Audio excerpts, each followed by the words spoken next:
welcome back to JKTV. This is episode 2. Dose if you're watching anywhere where they speak Spanish, like Mexico, Germany, or Spain. This episode we got a bunch of new stuff. We got all natural mustaches this time, including me. We'll do an extreme close-up on Dane's upper lip here momentarily. Believe it or not, there is some peach fuzz going in there. Good job, Dane. I'm very proud of you. You can see I'm a man. Depending on the angle. We have to have the right angle. We'll adjust the camera for you later. But what do we have in this episode, boys? So we've got a couple great videos for you this time. We've got the destination Rio Filobobos. That's Filobobos is actually a river in Spanish or in Mexico, wherever, or Germany, wherever they speak Spanish. I thought Rio was river. No, that's dog. Oh, got it. Yeah, it was a great river we did down in Mexico, so that'll be a pretty cool destination piece. We also have Indiana James coming back to you to teach you some more about outdoor survival. Indiana James, what he makes up with enthusiasm, he loses with his approach. But that just goes to show you that as he's alive at the end of the thing, you can do a lot with enthusiasm even if you don't really know what you're doing. So we have a lot to learn from Indiana James. Yeah, that reminds me of a really funny joke. So what's next?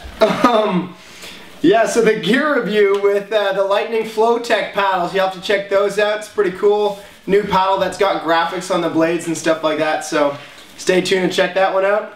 It's like a snowboard or ski kind of a thing. That's what makes that different, I think, huh? Yes, except it's kind of crazy. You use the paddles on the snow. Oh, good deal. It's all water. We're going to have tech tips. Tech tips. If you remember, that's how you learn how to do stuff. Watch the tech tip on stand and fish. That's right, you can go fishing and stand at the same time. Both skills, easy to learn separately, take a little bit of practice to do together. We're going to add a third element to that. We should probably add it to the title, stand, fish, and kayak. That's right, all on tech tips. They're near impossible when you combine them all together. Unless you have an appropriate stand, fishing, kayak, probably. Yeah. Those little narrow tippy like wild water racing kayaks, that would be hard.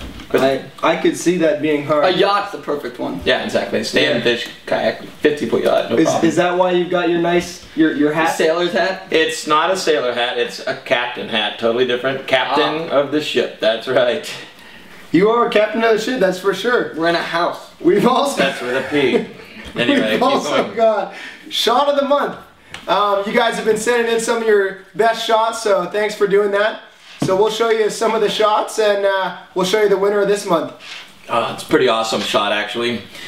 We also have Teen Spotlight. Last time we did the premature beard aging guy, Damon Bungard. This time we do the real deal. I mean, we're talking all natural aging. Joe Pulliam. It's more of a team spot heavy. This man is the real deal. I mean, he's been with all the major companies from the beginning of the whitewater industry. He's got to be 50+ years in the business. Probably from the beginning of time.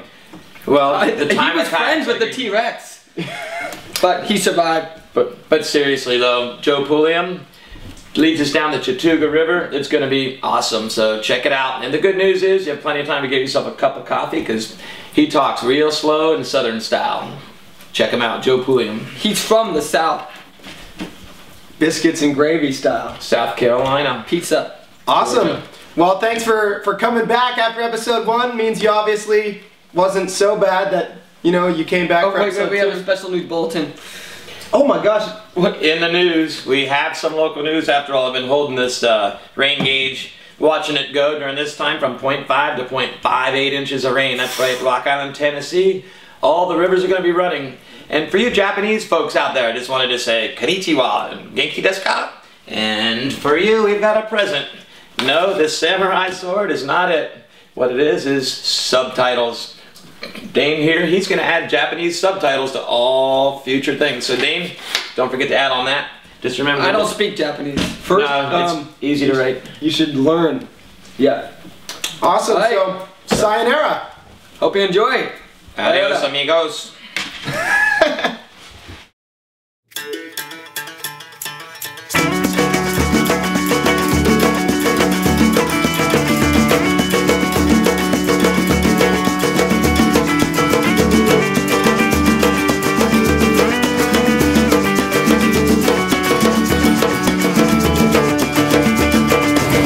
So here we are at the beautiful foothills of the Filobobos Valley. we just got off one heck of a hike down. This was a switchback hike down. Took us about an hour to get down here, maybe 45 minutes of constant switchbacks all the way down, carrying the Rogue. Thankfully, the Rogue is a really light boat. We got down the bottom here, we got El Diablo, the Toro. El Diablo is sitting there looking at our red boats. Not sure if that's a good thing or not. We're hoping to put on the river as fast as possible, but all the other younger guys are way behind us and we're waiting for them to get down. Anyways, after a nice switchback run, hike down, and we're at the put-in of this beautiful river. We're going to spend a day exploring some ruins, and we'll catch you in the end.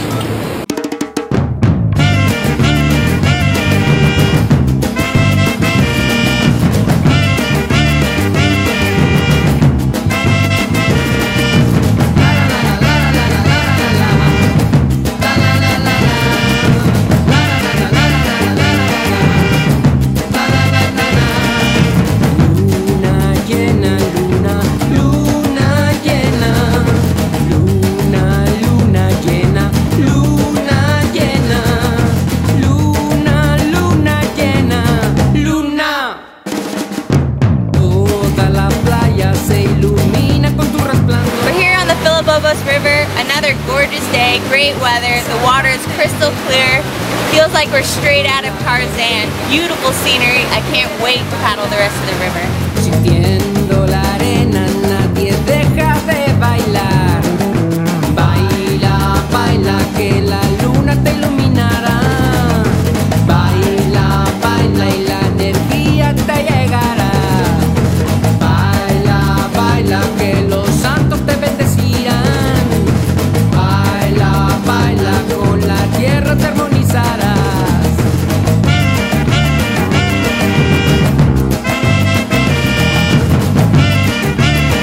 Today's a great day. We're on the Filobobos River. We just finished the upper section with the put-in for the middle. We're going to continue on down to the ruins. Very exciting.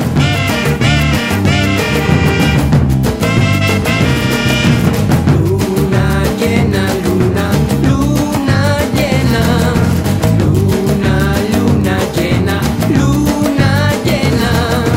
Luna, luna llena, luna. Las sombras que brillan en el suelo tienen color. Brillan y brillan dando muestra de calor. De todos lados. This butterfly just ran some salt class 3. Sintiendo la arena, nadie deja de danzar. Baila, baila, que la luna te iluminará. Baila, baila y la energía te llegará. Baila, baila, que los santos te bendecirán. Baila, baila, con la tierra te armonizarás.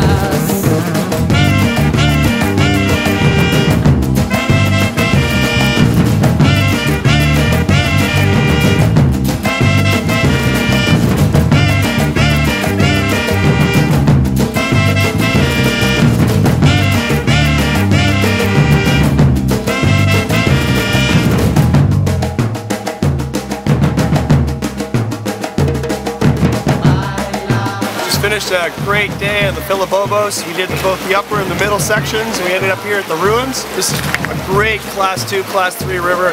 Nice kind of bump and grind all the way down. Lots of big fluffy waves every once in a while. The fauna and the mountainside was phenomenal here. We had really cool natural cliffs that are kind of laden with these heavy mosses and vines, and it just made the whole day spectacular. It was awesome.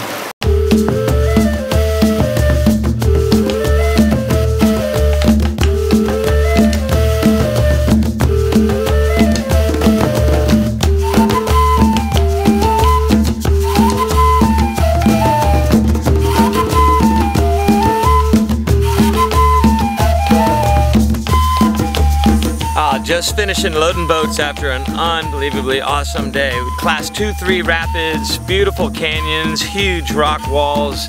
Then we got down to the middle, it opened up, we got to see some really cool fossils. And then we ended up here at the Kayaking ruins, something that was unbelievable. It's like massive ruins, incredible yards. I mean, these people were living the life back in the day, I think. definitely a place to come back to. If you haven't been here, you gotta check it out.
Oh, this is awesome.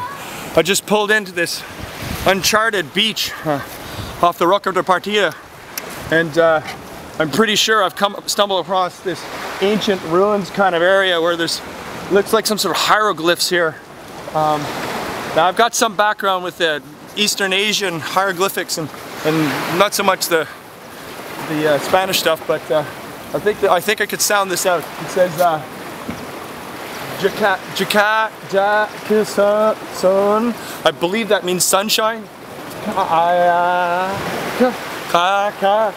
Jackson, I think it's sunshine above the west Harry Jackson was Harry. I believe that's a hieroglyphic welcome for. Who let the kid cross the set? I'm trying to make this look like some sort of hieroglyphic thing and you throw the kid across the set. I can't work with these people anymore.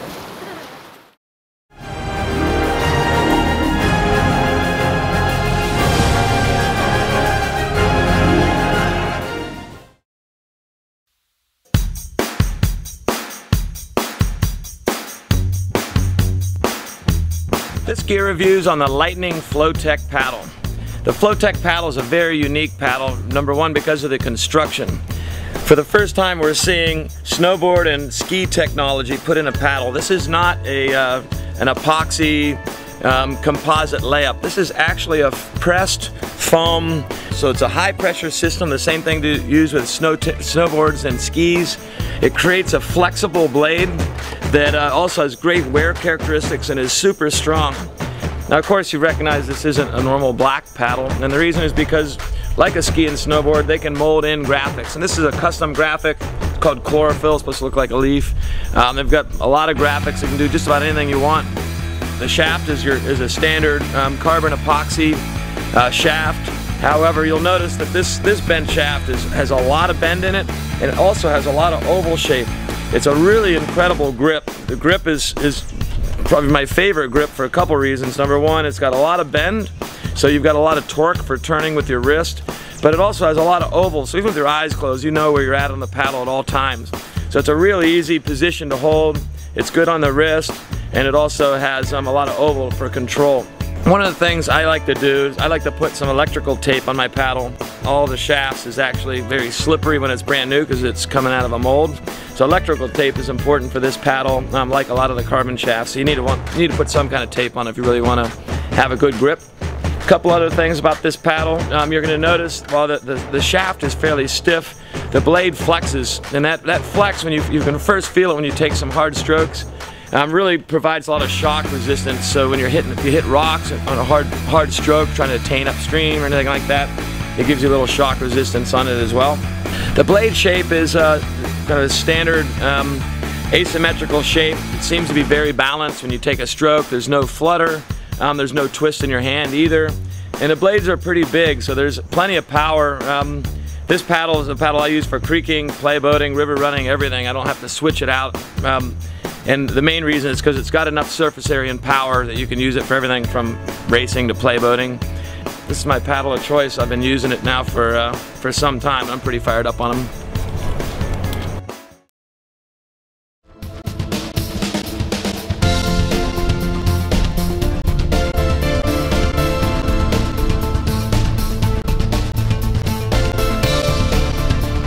up, everybody? It's Drew Gregory here again with Jackson Kayak. Today I'm going to go over a quick tip on standing and fishing kayaks. Obviously standing is a big advantage when you're fishing because you can see down in the water, you can see the fish, you can see structure they hang around, so standing's becoming very popular in the sport. That's why Jackson Kayak, we've actually built this into our kayaks from the stable hull of the Coosa here and the Cuda. We also have the stand assist handle. So what you want to do when you stand is, first of all, you want to get somewhere, especially if this is your first time trying it, somewhere shallow, somewhere that's safe. You know, you wouldn't want to get out somewhere kind of deep like this in a fast-moving river. You know, stay right by your launch point. That way, in case something happens, you need to jump out. You can jump out with no problem, and you'll be fine. What you want to do, though, is grab your stand assist handle, just pull yourself up nice and easy, no problem. Then, don't try to keep your balance straight in the middle of the boat, right? It's very hard to do that. You actually want to have a little bit of weight on one side or the other. Plus, it's more comfortable to fish like that. I like to prop my leg up when I fish on one side or the other. And as you'll notice, when you first get in the boat and you try to stand, you actually want to lean to the right far and see where the boat catches, okay? I know it's going to catch at that point. You want your brain to start to remember this. Subconsciously, your brain will know exactly how far it can shift its weight to the right and to the left. So test it out. Left-hand side stability, secondary stability kicks in, good to go, okay? Keep doing this over and over for a little while, and especially as you get on more and more trips, your brain is going to learn that. So when you're fighting that fish and doing that stuff in the kayak that you might see myself and others out there doing, the reason why we're not tipping over is because we just have done it so much, our brain knows subconsciously not to go one side or the other. So that's the tip for standing. Now getting back down is really one of the most important parts of standing. Again, grab your stand assist handle and just take all that weight and lean on it. Go nice and easy down. That way you don't have to fall down putting one arm to the left or right, which will cause you to tip over. So if you keep those tips in mind, I think you're going to do a good job of standing and fishing, and hopefully that's going to increase your catch rate.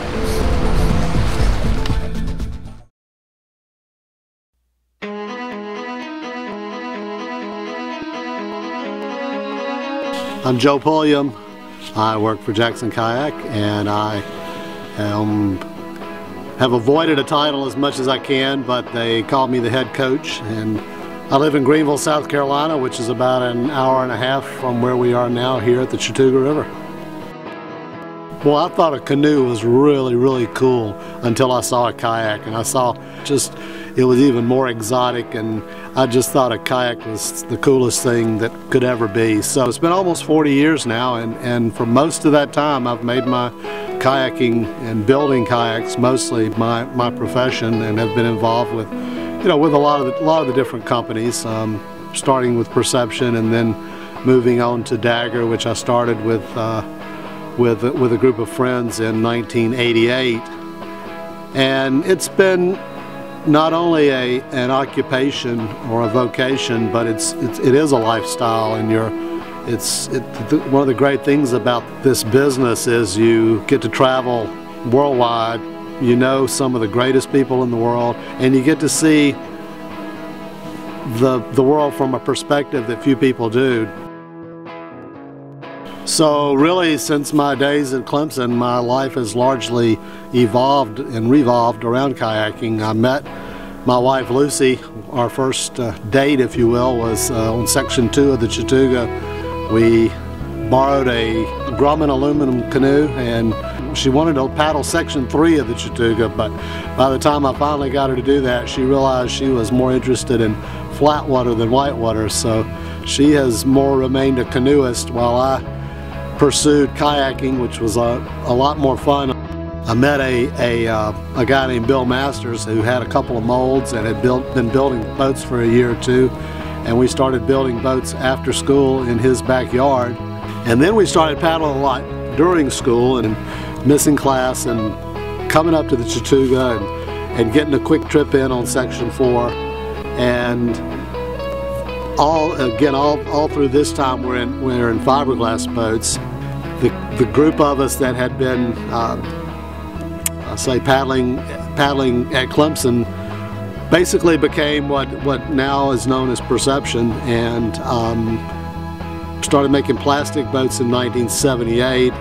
And it was over the next few years we started learning, okay, there's some things we can do different now. We don't have to take the same lines that we used to, and started running some of the rapids a little differently, and where if you knew you were going to hit a rock, that's okay now. You didn't have to go back and fix your boat. Then of course boats got shorter and got better, more comfortable, and more high performance, could do more things with them. And I think probably the first that really stands out was the Perception Mirage, because that was, in my mind, the first plastic boat that really had some decent performance in it. It was still a 4-meter boat, still a 13-foot long boat. And then the next evolution was the Dancer, which it was hugely successful, and being a couple feet shorter allowed us to do some new things and go some new places. That was a milestone. The Perception Saber was really fun, and starting to learn to squirt. We'd take the sabers and squish them so they'd squirt better, and had a lot of fun on the Chattooga with those. Then that led into the Dagger days, and made a couple trips down here, paddled, and I started paddling canoe a lot more in those early Dagger days because that's where we started. The RPM though is probably the most fun of all, and it had the playfulness, the slicey rear end, but still had enough speed. And of course at the Chattooga you paddle across the lake at the bottom, so any boat with speed is a big plus. And I've enjoyed paddling a lot of the Jackson boats now on the Chattooga. My boat of choice mostly has been the Hero, but it lacks something that I really miss on the Chattooga, and that is that real zippy kind of speed. And I am so excited to be here today. We're going to put the first batch of production Zens on the water, and the Zen was designed largely with this type of paddling in mind. It's going to be playful, no doubt, but first and foremost, it's a boat that has that feeling, that zippy feeling, that feeling that when you make a move and you lean it up on edge and you turn into that eddy, it just cuts in there so fast, and you feel so confident about being able to make a certain move. I've been lucky to paddle all over the world and paddle hundreds and hundreds of rivers, but the Chattooga's home. I don't come as often as I did when I was a college student or when I was at Perception in the early and mid 80s, but still try to get up here once every 2 or 3 weeks. It's great to be back here today, and really great to be back here on this river with a new boat and with the Jackson crowd. And while they may be showing you the new school moves, what that boat's really capable of, maybe I'll show them a few old school moves along the way, and I suspect I'll have as much fun, if not more fun, than any of them.